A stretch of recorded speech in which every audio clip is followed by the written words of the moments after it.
Okay, for this video, we're going to talk about VSCO Cam. VSCO Cam is a way to edit your photos that you take to a pretty in-depth degree. So what we're going to do is we're going to open up VSCO Cam, and you can see here it brings you right to your studio, and this is where you're going to go to edit all of your photos. So what you can do is you can click this little plus sign right here, and then you can import any of the photos that you have on your phone, or you can go to you can see there's a little bit of like a live video just in like the top maybe fourth of the screen with a square. You can click on that, and then you can sort of take a live photo. So let's say I just take this photo really quick, and then you'll see it'll appear down here in this little box.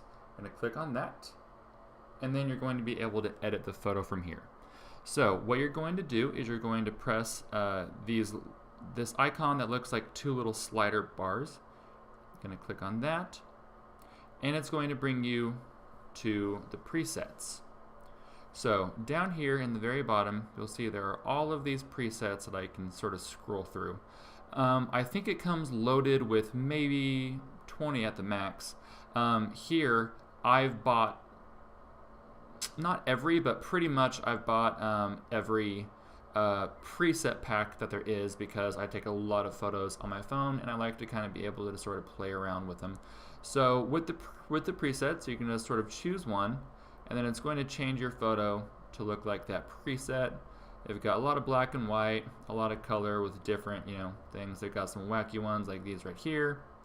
But if you're on the go and you want to just make your photo look a specific way using these presets, you can just do that and then be done.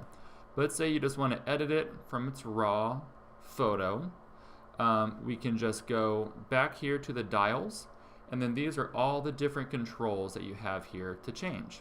So if you click on exposure, it will bring up a little slider bar, and dependent upon where you move that slider bar, it's going to change the exposure of the photo.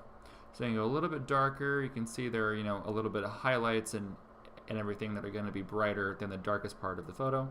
So you can just make that a little lower, and the contrast up a little bit to give it a little more depth and color. You can straighten it. Let's say it's a little crooked. You can sort of move this slider bar to straighten it like that, or you can rotate it by hitting that button over and over again. You can crop it. It's got some different preset crops right here at the bottom. Let's say I want to crop it. Whoops, sorry. Say I want to crop it. I can just bring this down to wherever I want it to be. If I want it to be just a laptop, you can do that. Hit OK. It's going to crop it. You can skew it. I don't really mess with this because it's just going to bring one side of the photo forward more, or Y skew brings the top and bottom forward. You can sharpen it. Let's say that the photo is a little bit shaky. You can sort of sharpen it up by doing that. You can bring some clarity, which is really going to bring out all the details. You can see the details in the wood there really coming forward. Bumped it up a little bit. Saturation is obviously going to be the color in the photo, making it less or more saturated. You can do highlights. So this is where you can sort of save highlights. So you can see right here on the space gray part of the laptop, there are some spots that are pretty blown out and pretty white. I can move this to sort of save that and bring those down. And I can do the same thing with shadows. Let's say the screen's a little dark, kind of brighten that up a bit like that, just to get everything more on that the middle sort of equal range there as far as light and dark goes. You can change the color temperature, make it cooler, make it warmer, make it a little cooler. It's a little warm there. You can change the tint to be either green or purple. I don't really mess around with that too much. Skin tone, if there was a photo of someone, you could make their skin tone more, I actually don't know, I think it goes like orange to maybe more of a pale, but kind of just equalizes their skin tone with that. Vignetting, will bring in the corners of the photo to be a little bit darker, so you can sort of give it that look if you want to. Grain, obviously pretty self-explanatory. You can add grain to the photo. Fade, this kind of throws this like white filter over it, makes it look a little more aged.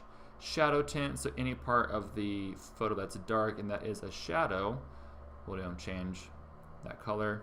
and then highlight tint will do the same thing with the highlight. So then, let's say, okay, I like the way that this looks. You can go to save, and then it's going to save that photo once it loads. And then you can go up here to these 3 dots, click on that, save to camera roll. I do actual size. It's going to save it to your phone. And then you are ready to publish it on Instagram or Facebook or whatever social media you prefer. So let's say we go back to our studio, okay? Say I want to load one of these photos that Robert posted from the Lawns event. I'll just click on the photo that I want to load, and then I will hit the check mark. It's going to import it, and then from there you can do the same thing. And that is VSCO Cam.